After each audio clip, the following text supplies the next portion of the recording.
नमस्कार मंडळी, जर तुम्ही बेळगाववरून आंबोली मार्गे सिंधुदुर्गामध्ये येत असाल तर हा रील तुमच्यासाठी लगेचच्या लगेच सेव्ह करा आणि तुमच्या प्रियजनांसोबत शेअर करायला विसरू नका। तर आम्ही आलो होतो आंबोली घाट उतरून सावंतवाडीमधल्या मालवणी डेज येथे। इथल्या गर्दराईमध्ये हे हॉटेल वसलेलं आहे आणि इथे आल्यावर तुम्हाला एक वेगळी शांतता त्याचबरोबर थंडाई जाणवेल। खूप शांत आणि थंड वाटतं। आजूबाजूला बरीच झाडं आहेत, पार्किंगची उत्तम व्यवस्था आहे।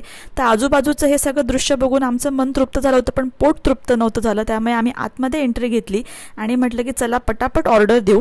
तर इथे तुम्हाला बसण्याची भरपूर जागा आहे, आतमध्ये सिटिंग अरेंजमेंट आहे, त्याचबरोबर बाहेर वरांड्यामध्ये देखील तुम्ही बसू शकता। आणि इथलं जे डेकोरेशन केलंय ते इथल्या लोकल मटेरियलचा यूज करूनच केलेलं आहे, त्यामुळे छानपैकी आतमध्ये देखील थंडावा जाणवतो। तर इथे नॉनव्हेजमध्ये सुरमई थाळी घेतली होती आणि तुम्ही बघत असालच की इथे खेकड्याचं देखील सार होतं आणि त्याचबरोबर स्वीट डिशमध्ये होती पातोळी। आणि व्हेजिटेरियन जेवणामध्ये वेगवेगळ्या प्रकारची सुकी भाजी, ओली भाजी होतीच, त्याचबरोबर होती इथे मिरची भजी।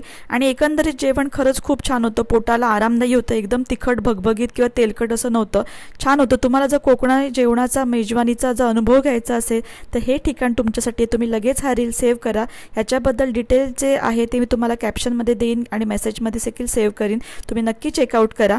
इथून तुम्ही गोव्याला देखील जाऊ शकता, कारण हे मध्यवर्ती असंच ठिकाण आहे। तर व्हिडिओ आवडला असेल तर नक्की लाईक करा आणि अजून असे नवनवीन व्हिडिओ पाहण्यासाठी मला फॉलो करायला विसरू नका। बाय।